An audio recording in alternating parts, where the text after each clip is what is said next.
A lot of people truly don't understand what evidence mean, right? Which is why they don't know how to go against evidence or accept evidence.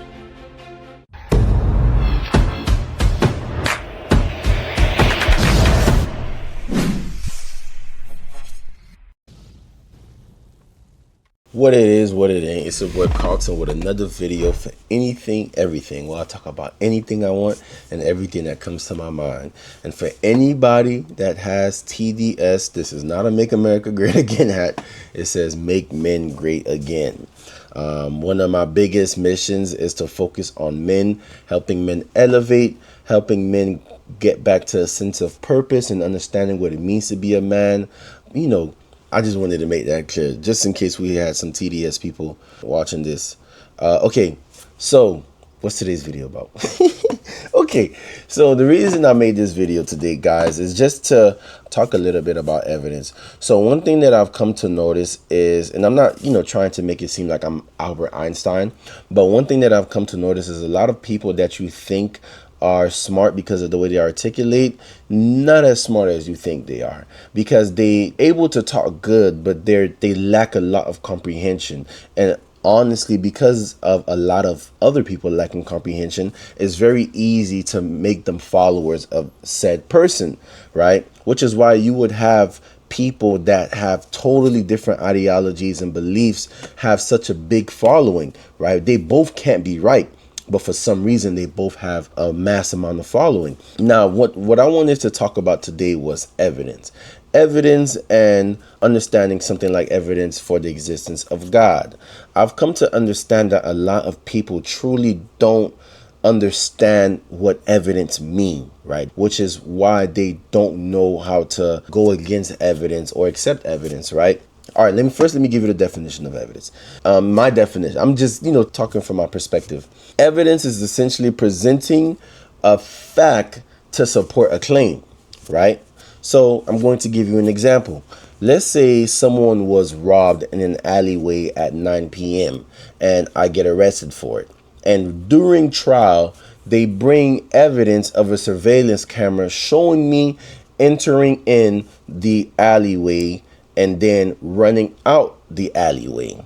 Now that's evidence to support that I did said crime. But the fact of the matter is I walked into the alleyway at 9 p.m.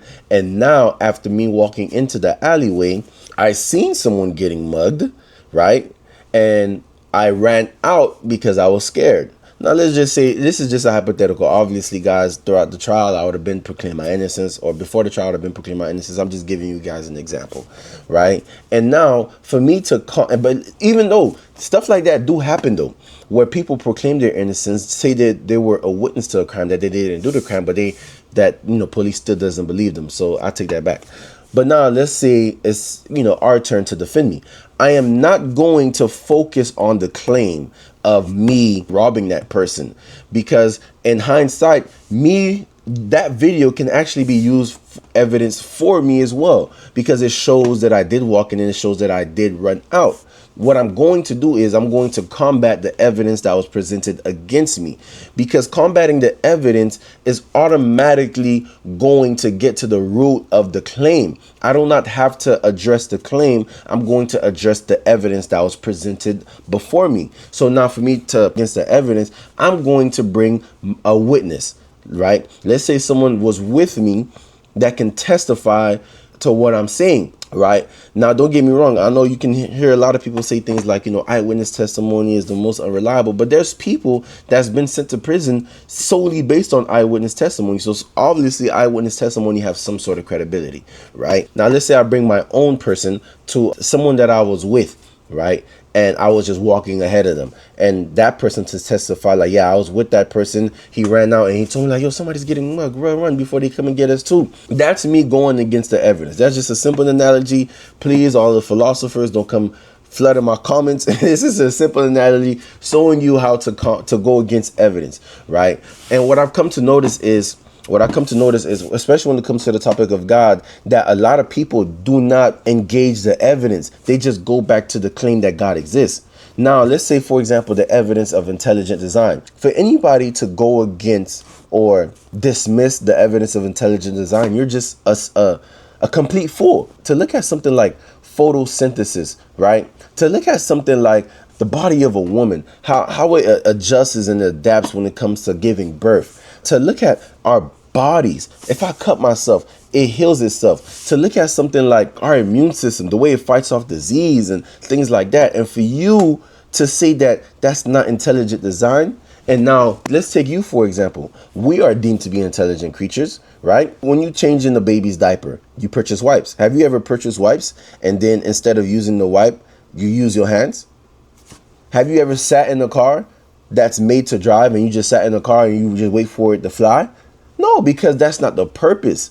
The purpose of the car was for it to drive on the road, get you from point A to point B. Obviously, you have now flying cars, but at the end of the day, I'm talking about a Toyota. The purpose of the creation of the Toyota wasn't for it to fly, it was for it to drive. And it's that simple. For you to look at, and what I'm trying to say is, you can still reject the existence of God, but still concede to the fact that we do have intelligent design. I mean, think about it. When you think about something like the Big Bang, you are already asking to be granted a miracle to begin with. Why not ask for another miracle? Why not say something like, well, the world is autonomous in its intelligent design, right? Because obviously we know chaos can breed intelligence. So let's just say that the chaos that we thought it wasn't really chaos. It was intelligently done because the original particles in the world, whatever you want to say, you are already asking for a miracle. The fact that you expect people to believe nothing created everything, that's already a miracle within itself. So why not just ask for another miracle and, do some studies to see if you can support that theory, right? But that's all I wanted to talk about today, guys, was understanding evidence and understanding how to essentially go against a claim when someone brings evidence for said claim, right? You do not just stick on the claim. You attack the evidence, because once you discredit the evidence, you discredit the claim. But you not addressing the evidence will just have you guys talking in circles. And this is why we have so much circular debates nowadays, that everybody's just talking about the same thing, and we don't get anywhere because nobody's addressing the evidence. But guys, like, comment, subscribe, and let me know your thoughts.